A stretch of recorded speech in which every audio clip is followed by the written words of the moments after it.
Hello and welcome to this week's edition of the International Cannabis Conversation on trichomes.com. My name is Chris Day, founder of the Global Cannabis Network Collective, and your host on this travel around the world exploring the international cannabis landscape. Today, I'm happy to have a GCNC member and the president and co-founder of Can Farm out of Peru, Andres Vazquez. Thanks so much, Andres, for joining. We've talked a number of times, but never here on the ICC, so it's a pleasure to have you as a guest on the podcast. Thank you, Chris. Thank you for having me here and the invitation, and obviously, hello to all your guests. Absolutely. Yeah, so this is the second episode in a series we're doing on Peru, looking at the sort of total supply chain of this emerging market in Latin America. And I thought I always try and start out with talking to the audience a little bit about who you are, your company, and the pathway that you've taken getting into the cannabis industry. So Andres, I know you haven't always been in cannabis, and so sort of how did you end up here at Can Farm? What was that path? Well, I would say the long path started when after graduating college as a biologist, I had the opportunity to be head of research and development for a pharmaceutical company that wanted to launch a natural medicine product line. So that was 20 years ago. I was exposed to the potential of traditional medicine plants transforming to modern pharmaceutical products. Unfortunately, at that time, there was no cannabis around yet here. So the project had to stop, but I kept that idea in my mind for the rest of my career. And in 2017, while running a consulting company specialized in agricultural businesses, we encountered the cannabis again through some requests from international companies that wanted to explore the possibility of growing cannabis in South America.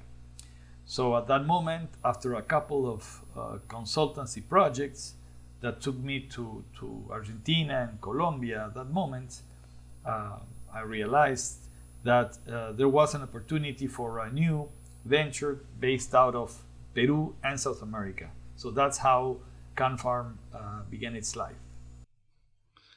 Understood. And so as you, the market in Peru has not really been around in a legal framework for all that long. I know you were there at the beginning and sort of helping to navigate through that.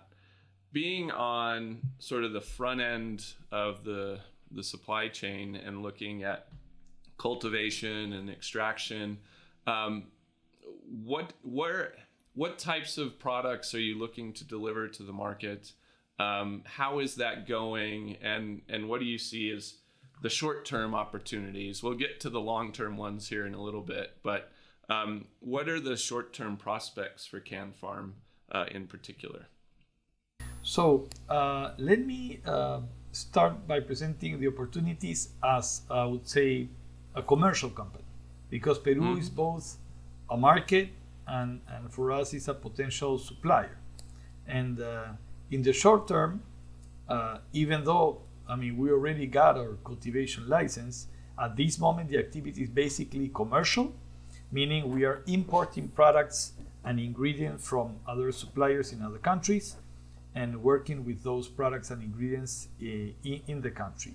I would say that at this moment, even though on the product side there are some opportunities, our biggest challenge at this moment is, I would say, generating demand, is patients and doctors.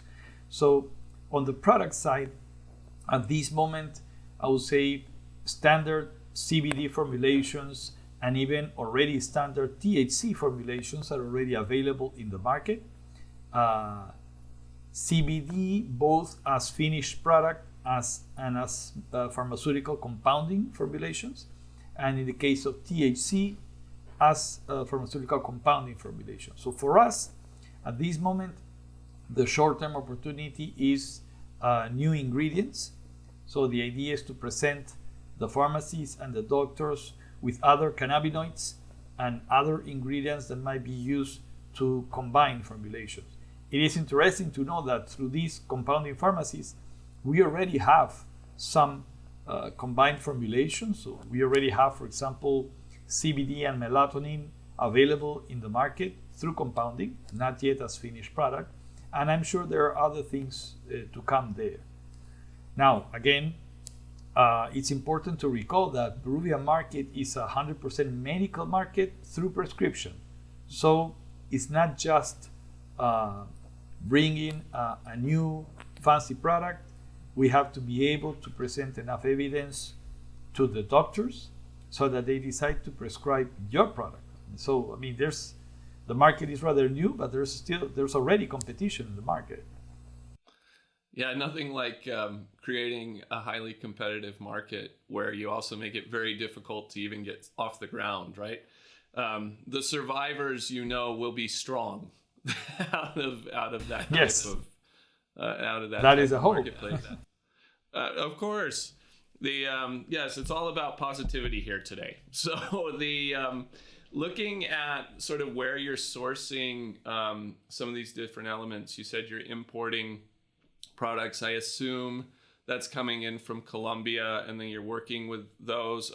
Is that an accurate assumption? Yes, I mean we have been very, I would say, diverse from the beginning. So we are importing products from Uruguay, from Colombia, from the US, and from Canada.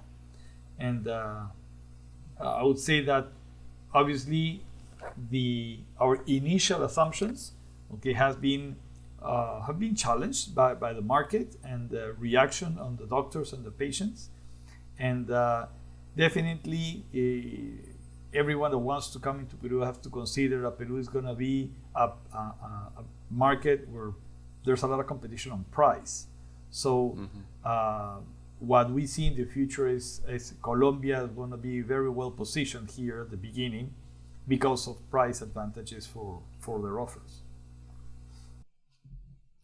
Yeah. So as you, when I think of Peru, and I'm looking forward to being able to travel again and have a couple of trips scheduled throughout the end of 2021 and then into 2022, hoping to get Peru on the schedule. When I think about Peru, I think about this, great, rich history and culture that goes back a long way. I think of, relationships with plant medicine and sort of a deeper understanding of, this combination of traditional medicine and what we would consider now as we're talking holistic plant medicine.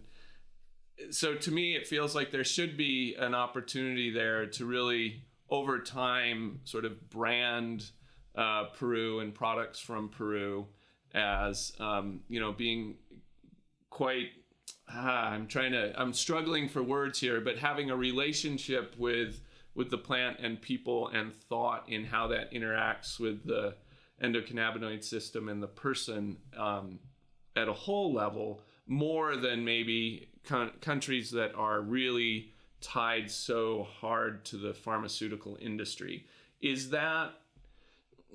What's your response to that? Is that accurate? It almost feels like there should be some cannabis tourism in the future over the long haul when you look at the Peruvian culture and history. But I haven't heard any talk about that. Yes. So I think that we're still a little bit far from the cannabis tourism, which I really hope it will happen. It will be part of the tourist routes around here.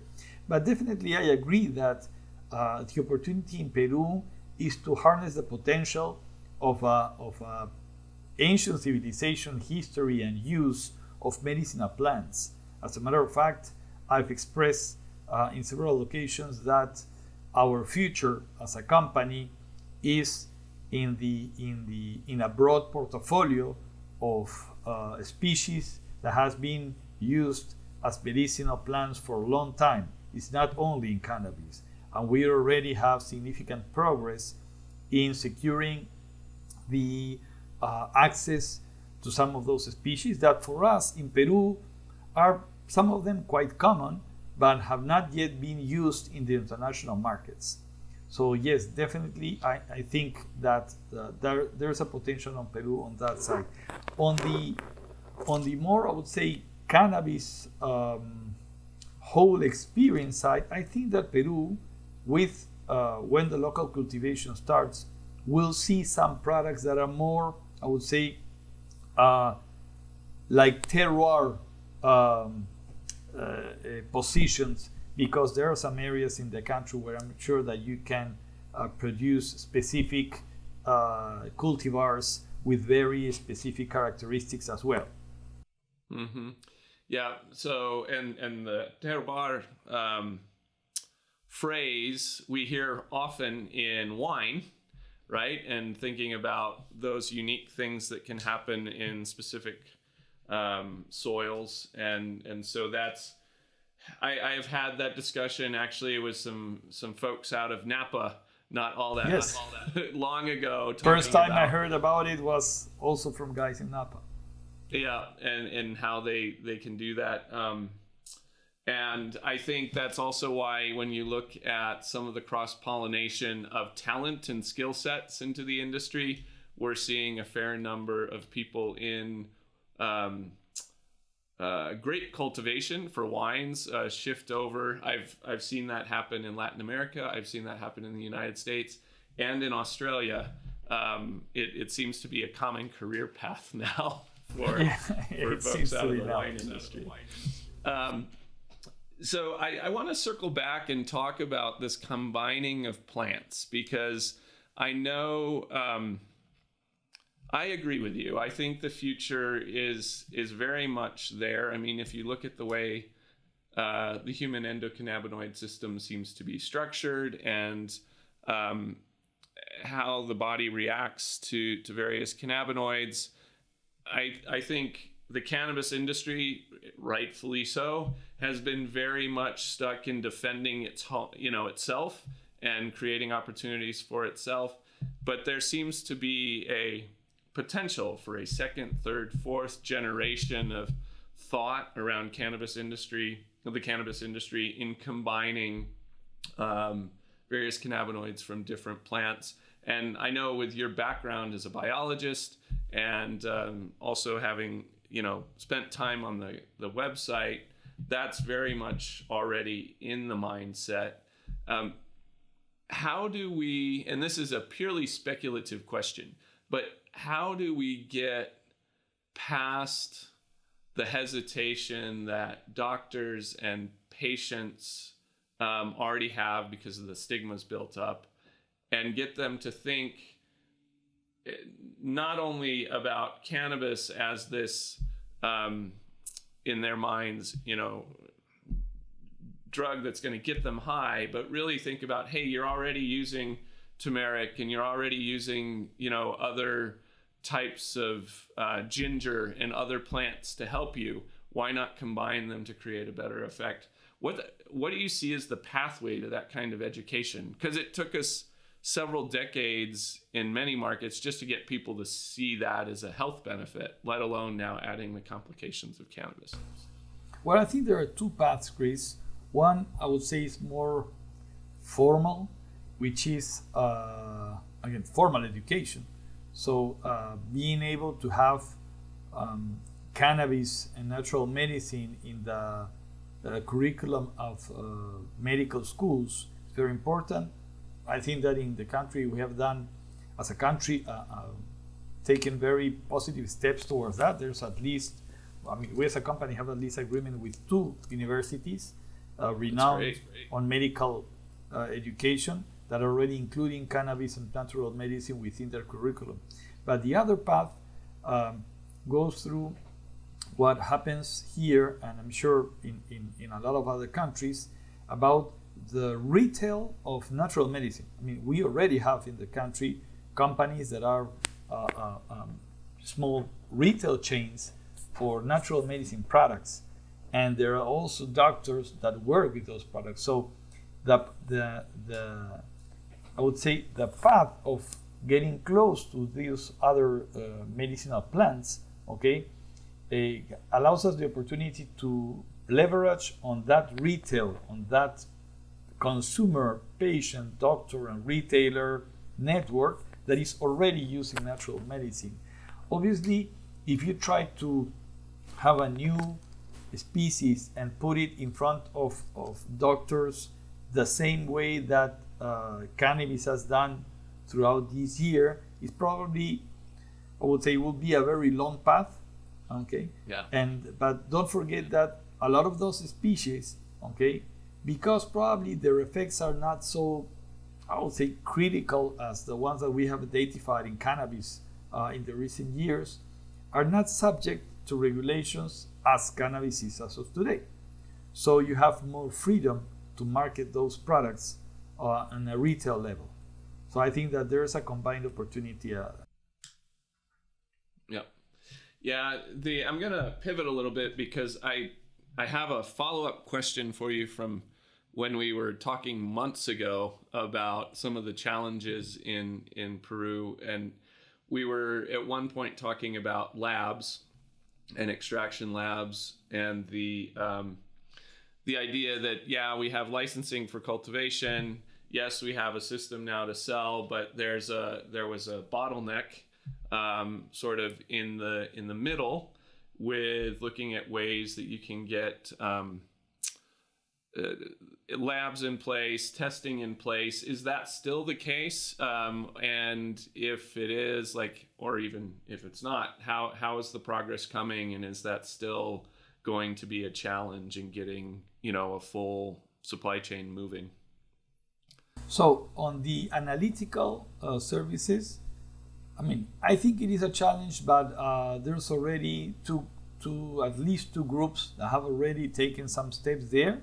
So there's a company, a local company that, as far as I understand, they have partnered with a U.S. company, a U.S. analytical lab company, and they are already offering cannabis testing services in the country. So there's at least one company that is already offering services and quoting analysis, so that's very positive.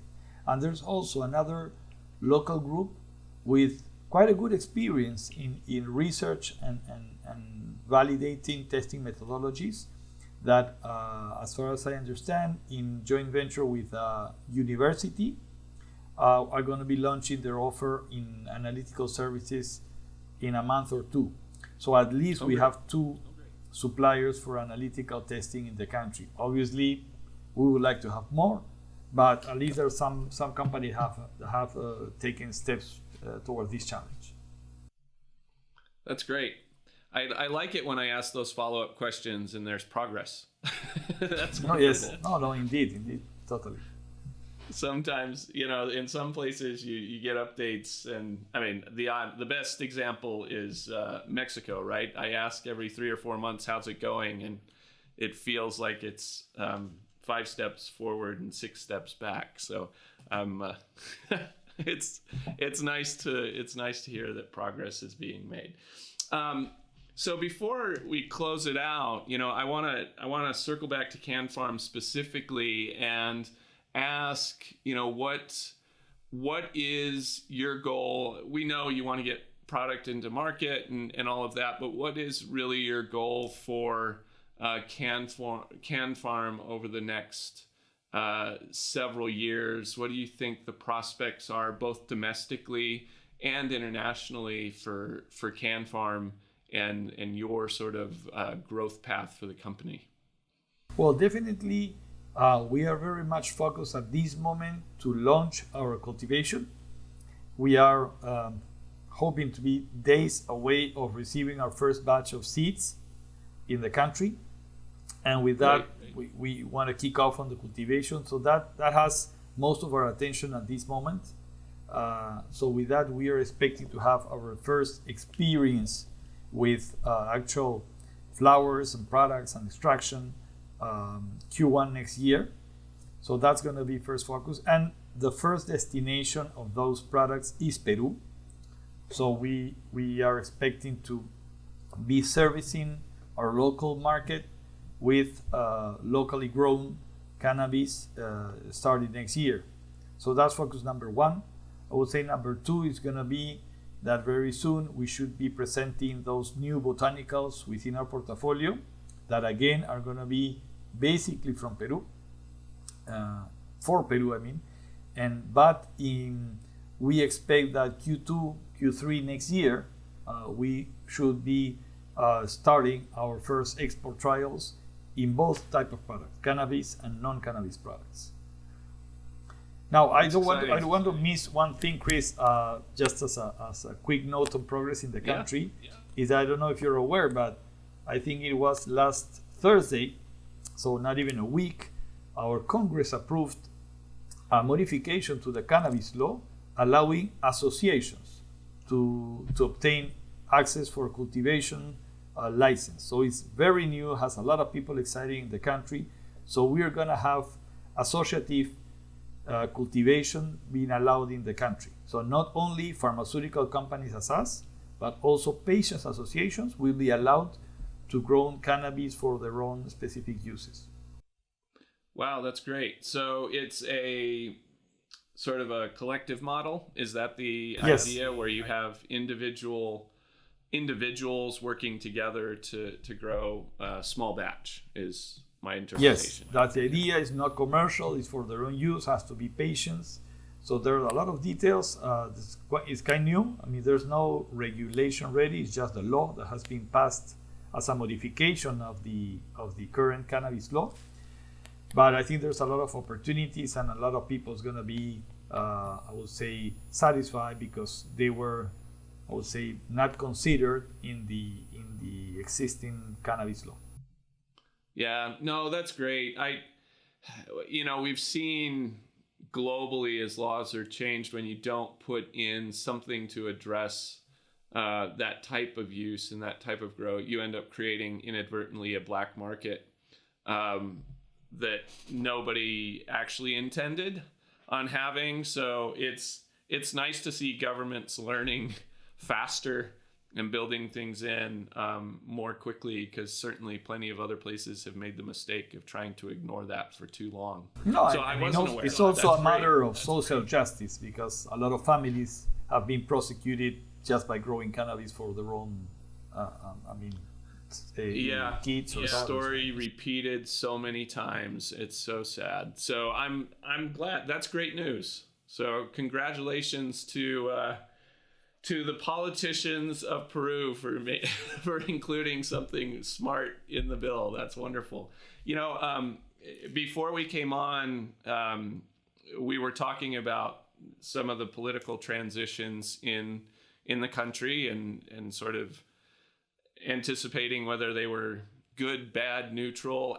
How do you see some of those movements affecting the cannabis industry? Do you see things continuing to progress and move forward, or is there headwinds that are going to be faced? I think that first of all, taking away the uncertainty on the political situation is very positive. So we know who the president is going to be. We will see within days how their initial team is going to be formed. So I think that's positive, number one. And number two, it is important to understand, for example, that the head advisor on health matters of this new government was a congressman.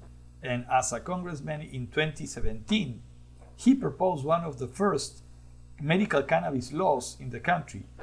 It was not the one that actually passed, but he was a supporter of this. So we really expect that there's going to be continuous support to the cannabis sector in the country. It's a more, I would say, left-wing party. So we expect that more obviously inclined to protect individual and social rights, which obviously access to health is a is a high priority and should be, and I think it's going to still be a priority in the country. So no, I really think it's going to be positive, and we expect a lot of positive things coming this and the next year. Great. Well, that's exciting, and we look forward to hearing more good things out of Peru and Latin America as a whole in the future. And Andres, I want to thank you again for joining us this week on the International Cannabis Conversation. Thank you, Grace. Thank you so much. And to everybody out there in podcast land listening and watching, thank you for continuing to follow us and make comments and provide feedback. And if you haven't subscribed yet, hit that little button and do it. We're available on all your favorite podcast platforms. And until next time, everybody, have a great week. And we'll see you again on the International Cannabis Conversation.